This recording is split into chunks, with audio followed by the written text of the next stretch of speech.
So I was saying,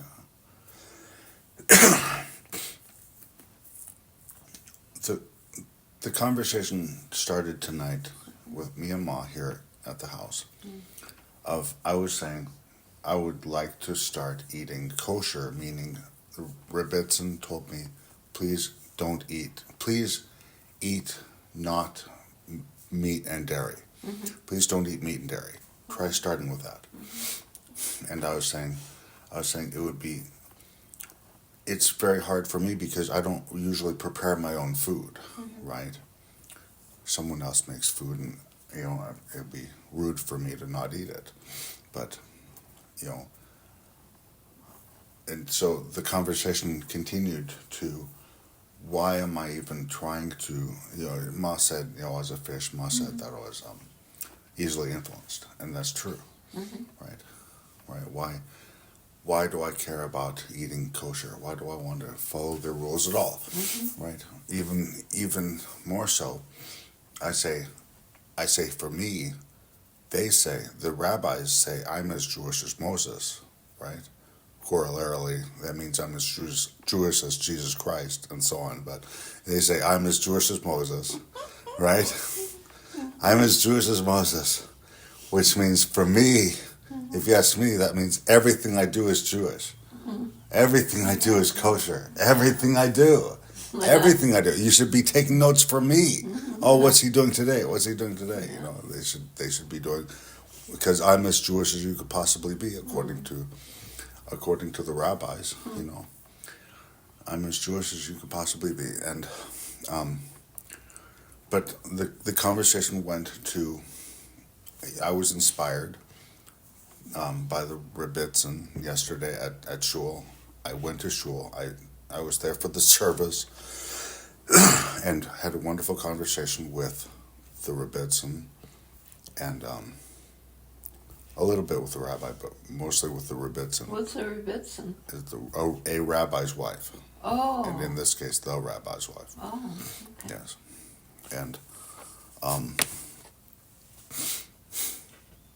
And that was after the service. During the meal, we had a meal from 1 to 3, 1 to 2:30, 1 to 3, and then everyone left. And I had just such this great conversation. And one of the things, the Rebbitzin is selling Judaism, and it was funny because the sons, there was some kids there, some of their kids. One of the sons was playing librarian, a bookseller, and would go over to the shelf and bring me a book. Says, "You should read this." And go over and you should read this. And one of them, the first book he brought me was Eating Kosher, right? and then the next book he brought me was like Man's Search for Meaning. One of those Holocaust survivor books. It was a Holocaust survivor book. And I told him, I told this kid, I've been to 4 camps. It was interesting. You should bring me this.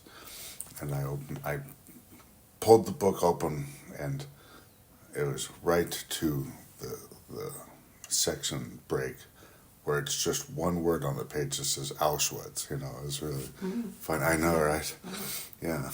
I wonder if they engineered the book to open right to that. But anyway, so he brought me the books, and I'm talking to Rebbitzin, and she says, please eat kosher. Please start eating kosher, and all you have to do to start is not eat meat and dairy, right? And well, that's easy. Yeah. And it's not easy because I don't make my own food. Right? Okay. Right. But don't eat meat and dairy. And it was interesting because someone asked, either I asked or the son asked, how long do you have to wait between meat and dairy? How long do you have to wait? Yeah. And the Rebbitzin said probably 1 hour after dairy you can eat meat, and 6 hours after meat you can eat dairy because of the way that your body digests the food. It takes longer. But it was so interesting that she said the word probably, right? And I'm like, you've done Judaism every day of your life, and you would say probably. You know, it would seem like you would be like 100% sure it has to be this. And I said, maybe you're saying probably. Maybe you're saying probably because when they made the rule, they didn't have clocks. They didn't know what hours were, right? I don't know. I imagine that's the case. And she said, oh, yeah, maybe. But I got inspired. And I haven't said my actual point yet tonight. I haven't said my actual point. Yep. I got inspired to do what she told me, drill sergeant, right? She says, don't eat meat and dairy. And I'm already breaking the rule. I broke the rule today at Super Bowl. At Super Bowl, you know, honestly enough, because it's a national holiday. It's America. I was being American by watching the Super Bowl. So we had the pizza with the cheese and the meat on it. You know, and we got it from Mod Pizza. Thanks, Ma. You sponsored by Ma. We got the Mod Pizza, so we each got our own little personal pizza with whatever we wanted on it. It was really nice. Really, really nice how they do that. And it was free delivery today. It was great. Yeah, free delivery. So really, really good deal. So I already broke the rule there, right? This is so silly that you're even, contemplating doing this. And contemplating, but I'm getting to the point. Yeah. I broke the rule here. I had the spaghetti with the meat, with the milk, right? Which I'm about to have some more milk, right? Right. And luckily, right? So I got in this kick for 24 hours or one eating or two eatings, whatever, of not eating meat with dairy. Not eating meat with dairy, like drill sergeant told me to, right? But when I got home, when I got to Priscilla's after Shabbat, I drove from Ashland to Priscilla's, and I had a moment of clarity. This is the point. This is the point right here. Clarity? Yes, this moment of clarity, yes. Yes, right. I said to myself,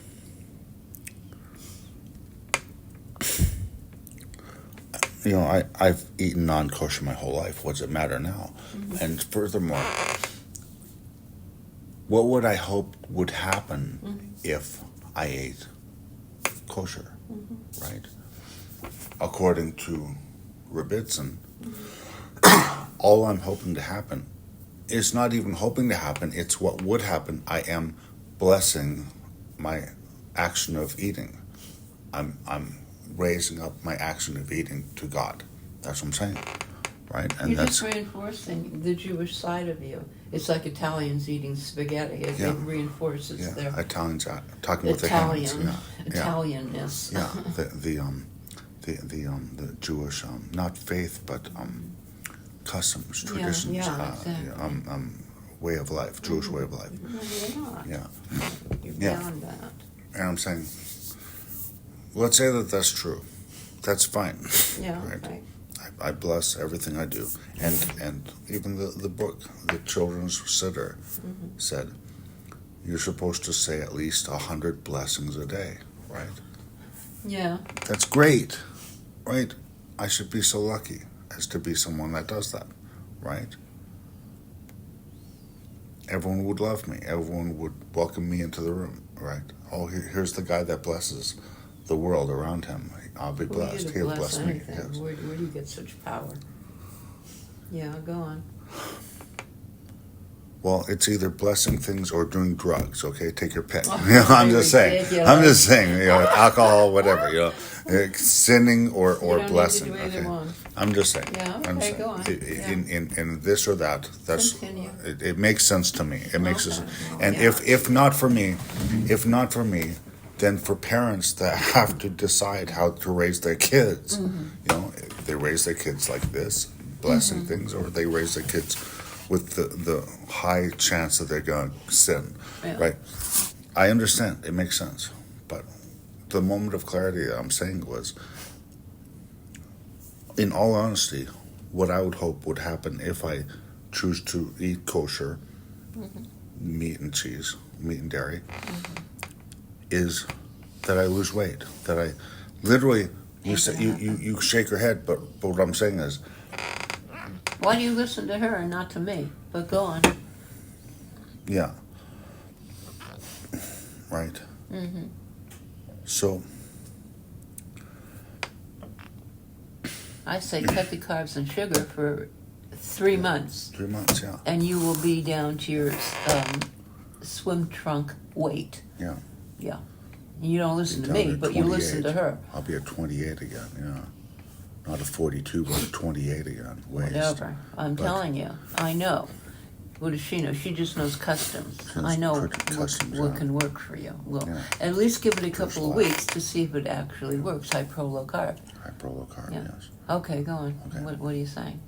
Which So- means you got to cut that milk. Yes. That's pure sugar Yes. and it's high carbs. One Carbs. 8-ounce blows your carbs for the day. 1 8-ounce, and there's 16 ounces every time I touch it. Well, you can drink it and then go for a couple of days without drinking Without it, it, yeah. kind of a thing.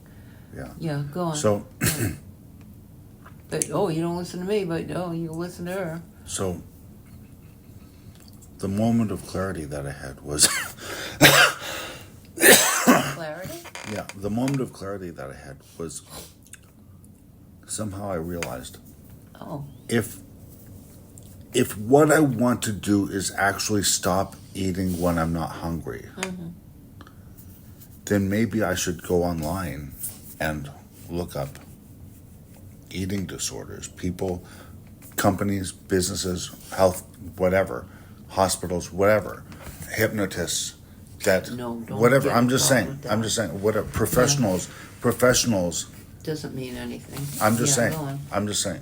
This was my moment of clarity, was to say, instead of trying to hope that doing the Judaism thing will hopefully trickle down into me not eating when I'm not hungry, I can go online and go to a professional who blow it to the brain, who specializes in helping people stop eating when they're not hungry. I'm just saying. That was my moment of clarity. Okay, that's what I'm saying, and I think this is very profound. And so Why I don't you just look at lights every time you want to eat instead? look at lights. Yes, look at the Christmas lights. No, look at the lights. Yes, okay. That will eventually Yes, stop maybe that you. will. Yes, maybe if I paid you $100 a month to tell me, if I paid you $300 a month to tell me to look at the lights when I want You to do put it food in for my free, mouth. yeah. But I'm saying, Yeah. if I paid you, maybe I would listen to you. Is my point, right? That's my Why point. don't you listen to me anyway? I'm your mother. Why wouldn't you listen to me? I don't. That's the point. Thanks a lot. But you listen to some chick, Money talks. Rabina or whatever her name is. Rebbitzin, yeah. You listen to her. Yeah. Exactly. She's as brainwashed as anybody. I see that. And it's so amazing, furthermore, that she said, oh, it's very important that Jews have faith and believe in God and all this stuff. And I said, that's very interesting. That's a very Christian thing to say.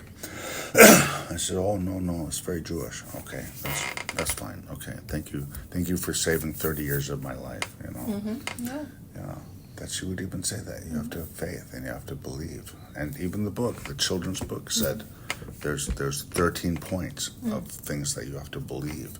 It's literally catechism. Literally catechism. Oh. Literally catechism. I guess that's the word, isn't it? Right? Yeah, When the Catholic Yeah, I the know. kids have to memorize certain things. I think that's called catechism. That's this is literally catechism for Jews and yeah. You know. Yeah. Just amazing. you know. And it's silly. Me and Priscilla were at the spiritual church today. Oh. Again, Sunday. Mm-hmm. We love to go together to Sunday service. Sunday. Mm-hmm. And they have a Bible, not Bible, but a book study at 9 a.m. And then they have the service at 10:30. You know, so 10:15, 10:30. And we're in the book study, and very soon into the book study, they're talking about, the book is literally talking about prayer, the power of prayer, things like this. And I said, I raised a question. I said to our master, our dragon, Reverend Steve Van Meter, I said, just for fun. Mm-hmm. Right, there was a book. The text was in front of me, right? It was open.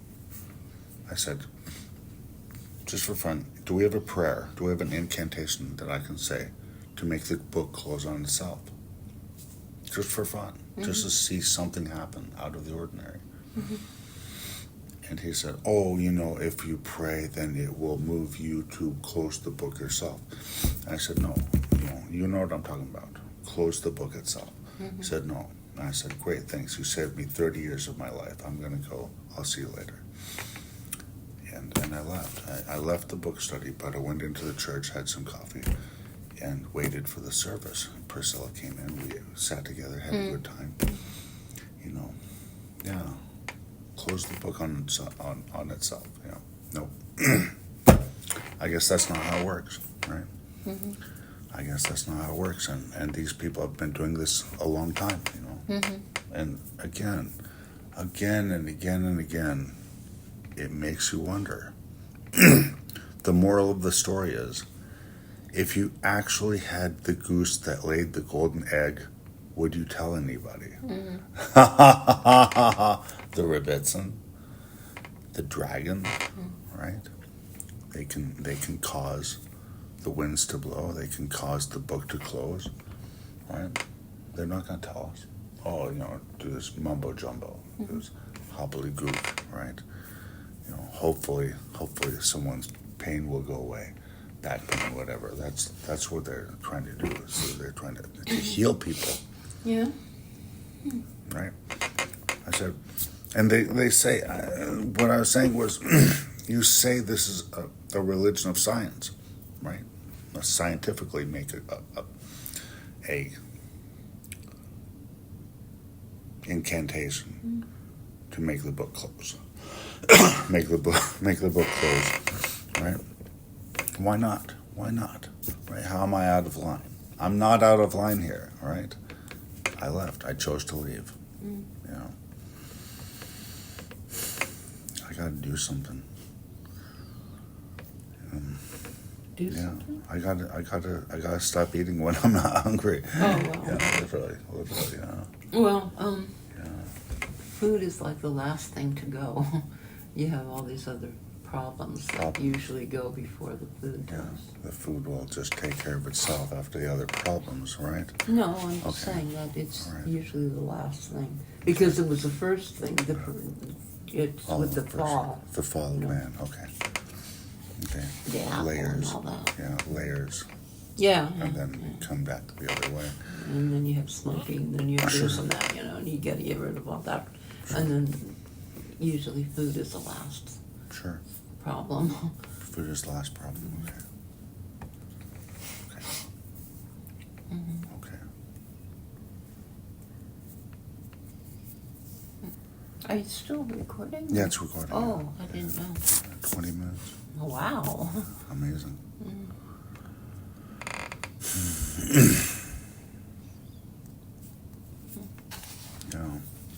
I mean, we're only talking 30 pounds. No, it's more than that. Listen to what I'm saying. Oh, well, if I'm 250 right now, 220 would be very nice. Yeah, to start. I've never seen 220 in 20 years. Like I'm saying. Really? Yeah. Well, since 2008 when I was 176. Wow. And I was 176 unnaturally so. You know, I was starving at school. I didn't have any money to eat. You know, my roommate would flow me some food every once in a while, and I didn't complain. I wasn't starving to the point I was desperate. You know, I was just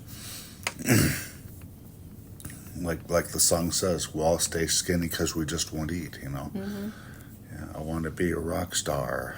Why didn't you tell me? I would have sent you some money. I know. It was better. No, it was better the way it turned out. Yeah, everything worked out fine. Yeah. I had money, and I spent it on a motorcycle. You know, it's like that. You know, it's just give me money, it just gets thrown away. Yeah, I know. Yeah. You know, I literally the money for school, the student loan money. They gave me a deposit of $2,700, and the motorcycle cost, guess what, $2,700, just like that. You know, and I had just pocket change besides that. You know, barely enough to even put gas in the thing, and I had to get a new battery for it, and you know, a couple of little fixes to make it even actually run, and I got it running. Everything worked out. I couldn't believe it. Couldn't believe just how perfect, how just streamlined everything was. Like it wasn't any more or any less than exactly perfect. That's what I'm saying. Yeah. You know, it wasn't any more or any less than exactly perfect. And I didn't crash on it. You know, it was among the fastest motorcycles you can get on. You know, I could have easily died. You know? I didn't have much experience. Technically, I had a year of experience on a speed bike, on a lesser speed bike. What kind of bike was it? The one I bought in 2008 was a Suzuki GSXR. I can show you. Is that the one with Page on it? Yeah, that's the one with Page on it, yeah. So, if you remember what that looks like, right? Well, what's the one you got with the money? You said? That was that one. Oh, okay. That was that one. The $2,700, yeah. And it was just incredible. You know, just a little fixer-upper. But if I had my choice of any speed bike ever, it would be that exact one. Except, you know, like the gas tank. The gas tank was crushed in a little. You know, someone said, "Oh, that was because the last owner stunted it, right? It pushed it down so he could sit on it or stand on it and stuff like that. You know, literally like that. Yeah, wow. stunted it, but it was the exact style of exactly what I wanted. The headlights and everything. Oh my gosh! Just incredible that I got to own one in my life. My dream bike, you know, literally like that. Yeah. Technically, it wouldn't go as fast as it's supposed to. Excuse me. Yeah. It wouldn't go as fast as it's supposed to because it had engine trouble, maybe a bad cylinder or something. So let's say it's supposed to go 200. I guess it would only go 120, like that. But it's still pretty fast. Yeah. And I got it up as fast as it would go one time. When I went to San Francisco, I was riding, and there was another guy on a motorcycle came up next to me, and we were going neck and neck, and he took off, and I came up neck and neck. And there was some consideration, something. Maybe the speedometer didn't work. I think that's what it was. The speedometer didn't even work. But that has to be it because I had two motorcycles and one of them the speedometer didn't work, and the Honda CBR, same style as the one you saw. The Honda CBR I had in Eagle Rock in 2001, 2002. I had this Honda CBR, and that speedometer did work, and I got it up to 130, I believe, Wow. when I was coming back from Arizona to LA, when I was the store manager at a PC Club. I rode it back. I rode it to PC Club, and I rode it back, and I gunned it just to see. It was like 130, something like that. Yeah, it was amazing. And the needle went up to, did it? Yeah, I mean, it wouldn't make sense that it wouldn't make sense that the speedometer would only go to 120, right? It's a CBR. It would at least go to 160, 180 on the speedometer. But yeah, I believe I saw 130, and that was amazing. That was sketchy enough, you know. Yeah, to think they go up to 200, 220, and whatever, you know. Yeah. Those motorcycles are the basically the fastest thing you can be on, except, you know, the only thing faster is a top fuel alcohol dragster. Oh. You know, yeah. Yeah. There's the only things faster. Wow. It's only good for a quarter mile, and then that's it. Oh. Yeah. Oh, Anyway, didn't know that. motorcycles are so quick. Yeah.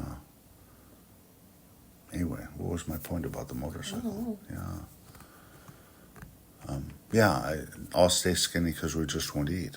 I was so the whole time in my life was just so perfect. I ended up stranded in San Francisco, and my last dollars I had in the bank, I pulled out like $19 to buy a $19 phone charger for my phone, so I could call my roommate and tell him I was alive, you know, because I was on my motorcycle, and you know, I was gone for 3-4 days before I even called him. Oh yeah, I'm alive. Yeah, just crazy, you know. I lost my ATM card the first day I was there in San Francisco. First day I was stranded. This is the weirdest thing. Just like almost like there was a hole in my pocket because I know it was there. Yeah. I went to buy like a banana or something at the store. Nothing here. I think, oh, I'm sorry, you know. And it was just meeting people for a week. You know, Wow. they offered me food here, food there. Just incredible, absolutely incredible. The perfect time in my life too. I was 2008 was 35. Yeah. The girls. I met that one, the homeless girl. Played chess with her. Had so much fun. I spent. It just seems like I spent like 3 days with her, but it seems impossible. I spent a long time with her, and she had her boyfriend over somewhere else. But we spent the night together in this encasement in this hotel. Like, you know, you're in the sidewalk, and then there's this entry that just, you know, keep you out of the rain or whatever. Yeah. And I had my half helmet. It wasn't a full helmet, it was just a half helmet, and I used that as a pillow. I kept the helmet on, and I slept on that. It was a nice pillow. With this girl in this encasement. And there was this other time I slept with her in this stairwell down to the subway station, and the cops caught us and made us. We had put down all these newspapers, these free newspapers, and put it down as bedding, and he told us to pick them up and leave, and so we did. We left. Just so amazing. That was that girl, and then there was the girl that I met at the bank, the bank teller. I asked her for her number, and she gave it to me. And then there was this other girl on the bus. Towards the end of my stay there, I met this girl on the bus, and we got in a wonderful conversation. She was just either finishing or just finished a bachelor's in recreational therapy. It was really interesting. Yeah. She was so cute too. And I met that guy I hung out with that guy for at least 2 or 3 days, 2 days, you know. I ended up at his apartment, and I watched Quo Vadis, the whole 4-hour thing, right? Two VHS, Quo Vadis, 2 VHS. Oh. Watched the whole thing, and I watched him pound monster drinks, right? Like 3 in a row. I'm like, that's probably not good for you. Wow. And he was complaining about his digestive system and all this, you know, his problems. I was all, yeah, I can imagine. Yeah. But I mean, that was at his apartment, and he brought me to his mother's house, which is kind of in the suburbs. Oh. The apartment was in the city, and the mom was in the suburbs, and the mom made us dinner, and it was really amazing. And oh my gosh, I was moved to tears. I was crying, and the mother was like, "Oh my gosh, are you okay?" I'm like, "No," but it was real. It was like, "Oh my gosh, there's something about it," and it was wonderful. Yeah, and it's just the most surreal thing. I met that guy in the library. He came up to me. I was standing there in the library, and he came up to me asking me a technical question about computers, right? And I'm like, yeah, sure, show me. And he just kept standing there, almost yelling at me. Oh no, I gotta do this, I gotta do that. Like he didn't believe that I understood what he was saying, right? And I was like, no, I understand. Just take me to it, you know. How'd he know you knew anything about computers? He was asking everyone, and he got to me, right? Okay. And he was an older guy, had gray hair, you know, maybe thinning, whatever. But he actually reminded me. His face reminded me of this guy that I knew in the Glendale Masonic Lodge, who was apparently from France, and just same face and everything. Like I want to say like an old actor, not Mickey Rooney, but something like that. Not Mickey Rooney, but you know, a cross between Mickey Rooney and Ronald Reagan type of thing, right? Like that, or John Wayne. It was just something like that. Just this particular face. I know he looked like an actor. Anyway, I can't believe I can't remember anyone's name. I met so many people. Yeah. Oh, yeah, I hung out with that guy for 2 or 3 days for sure. And the point was, he gave me this smoker's jacket, a blazer, whatever, a coat, right? A what? A suit coat, literally a suit coat, not like a not like a football jersey or something like that, but it was a suit coat, and it, because I was the thinness that I was, this coat fit, right? And I was like so amazed, right? Oh my gosh, right? What an era to be alive! What a time for me to be alive, that I could fit in this thing, right? And it just fits so perfectly. But the problem was, for some reason, the weird thing was it felt like under the arm, on one of the sides, on one of the arm, it felt like almost like there was a pin in there that was poking me, right? And I look, can't find anything. But it's just the weirdest thing. And I had that coat. I can't believe it. I feel like I was there a month, but I had that coat. I was only in town in San Francisco for like 7 days or 8 days, 7 days. And I had that coat until I was with that homeless girl at that hotel in the alcove. The alcove, that's what it is. And I gave the coat to her to wear. And we got up the next day and we were walking around and we just kind of parted ways, and she was wearing the coat and I never saw it again. Yeah, but it's just amazing, you know. God, so many people. Oh, got my hair cut there. They were, there was homeless consideration. There's this little park over, like everything was by the what's it called? Not the bay, but the what's it called? Pier 39. What is that? Whatever that is. The piers. Yeah. Embarcadero. Oh. Everything. So much I ended up at was at Embarcadero. And on one of the days I was there, there was a homeless, not encampment, but a homeless help area where they were giving out food, and there was barbers that were cutting homeless hair.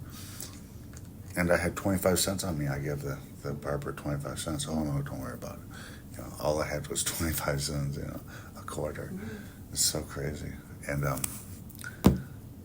then there was this other girl. I was walking one of the nights I was walking along, and there was the brownstone type homes, and there was this girl smoking outside, and I said, "Can I have a hit?" And just being funny, and we got in a conversation, and I hung out with her. We didn't hang out that night, but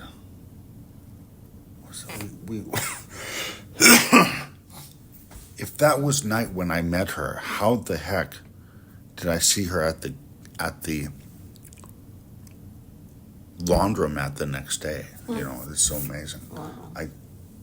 I met up with her at the laundromat the next day. Right? And she said she was going to a landmark forum seminar like that day or the next day, and invited me to go with her. I said, yes, of course. I've done landmark. It'd be great to go again. And she was cute too, but it's just the timing is so weird, because when I went to the landmark forum, I had the name badge on. Yeah. Wait, no. I got the name badge at the landmark forum, and then when I was at the alcove in the hotel, I had the name badge on. And in the morning, when me and that homeless girl woke up, somehow the door was open in the alcove. We just walked in, and there were people inside at the breakfast area, and someone said, "Oh, hey, Bret, come on in." Oh, okay, that's right. Yeah, it's just so funny. So I got the name badge at the landmark, and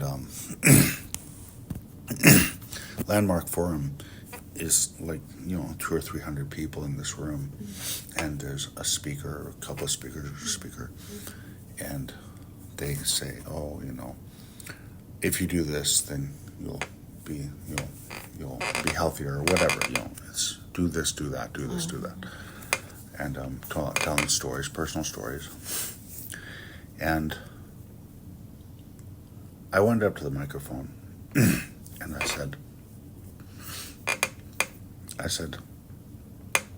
it was really amazing what I said, but I was saying, if you come with me, I'll take you to Pasadena, and I'll introduce you to, I know people in NASA, I'll introduce you to Neil Armstrong. He was still alive at the time. Not that I knew Neil Armstrong, but I was, kind of a little flipping out and just, not magnanimous, but what's the word? Megalomaniac. A little megalomaniac. Yeah. And when I said that, people were cheering. Oh, yeah, that's great. But nothing became of it. Yeah, I mean, technically, when I was at the microphone, they were telling me to sit down because I guess at that point it wasn't time for people to talk at the microphone. So I guess they had turned my microphone off, but I was talking, and the ringleader was saying, "Oh, just talk amongst yourselves," and people were, so a murmur came. it was just so interesting, so weird, just one of those things where if you only got one shot, make it count, literally like that. If you only got one shot, I couldn't have planned it. It just happened. These things just happened. Yeah. San Francisco. Oh my gosh. Oh my gosh. And then Tonya came up. When I was with that guy with the Quavadas, he introduced me to his friend who had just turned 80 years old. It was literally his 80th birthday. Wow. And again, the timing is so weird because it seems like that was in the middle of the week when it would have to be at the end of the week because Tonya came, and Tonya came to rescue me, and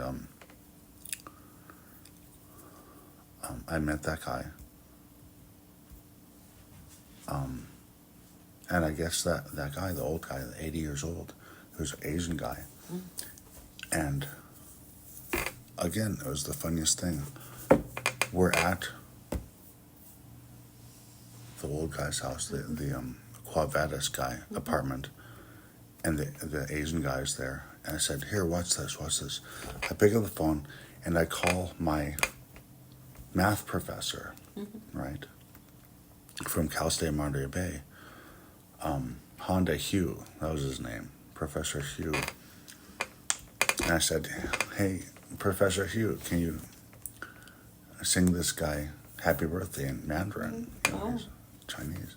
"Oh yeah, here, and he did. He sang this guy. Isn't that so funny? That's so fun. And then, but if that was his 80th birthday, then how could that be? That on the night of his 80th birthday, I think, I gave him marijuana that Tonya gave to me. I gave it to him to smoke, to have him experience marijuana for the first time. He'd never smoked before. He was a goody two-shoes.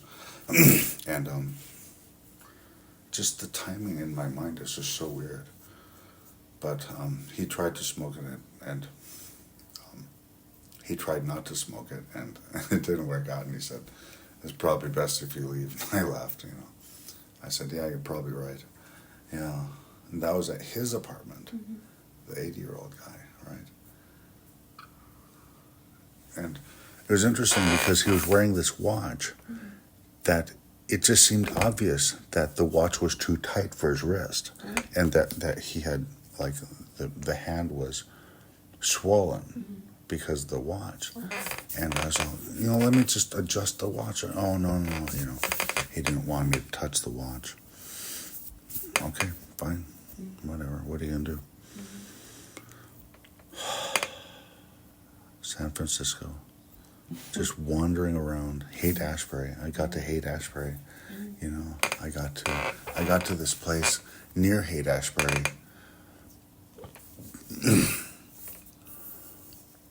I got to this place. It was the funniest thing. It was just like the most natural thing. It was everything's on hills, and there was this stairway that went up to what looked like a house. And I just had this aha moment, realization, I'm supposed to go in this house. And I went up the stairs, I knocked on the door, and I opened it, and I went in the house. And it happened to be a group home for people like me that were, I smoked pot and was a drug addict, whatever, It was just so funny. Of all the houses that I could have knocked on or walked right into, it was just so amazing. No signs, nothing. That's what I'm saying. There's no sign, nothing. And just wow. And I walked into this barber shop. At the group home. I was like, "What is this place?" They told me. I said, I probably qualify to be here, whatever. And they questioned me a little bit, but apparently it fell through, whatever it was, maybe insurance or whatever. I don't know. I didn't have the right insurance, whatever. I don't know what, or I wasn't actually qualified to be there. But it was just funny, like I said, just walk right in, like all in the place. And I walked into this, I'm pretty sure it was like a barber shop, literally. And why would it be a barber shop? People were doing what was kind of like yoga in this place. But maybe it was a barber shop that they were, at certain times, certain days of the week, they do yoga in there. And and I walked into there, and they said, "Come on in." And the pants that I was wearing, I showed them. I said, if you have a guru, if you have a swami, what does he call himself? William Lucas. William Lucas was my roommate. He was the head student of that apartment that we're in. He was the main guy of that apartment. The first line signer, whatever. There's four students in that apartment. I was one of them, and William was one of them. And William was the one that was feeding me drugs, and William was the one that was basically my guru for the 2 months that I was hanging out there in school, right, in this dorm, in this student apartment. And what did he call himself? Not an oracle, but a shaman. That's what he said. Yeah. So I was sharing my story with these nice people at the yoga, and I said, if you listen to your shaman, then you'll have this result. I undid my belt and I pulled my pants out like that, and you could see it was much bigger than my waist, indicating I had lost a lot of weight, and they were clap, clap, clap, clap, it's very nice. So it was amazing, yeah, but I don't know, just amazing.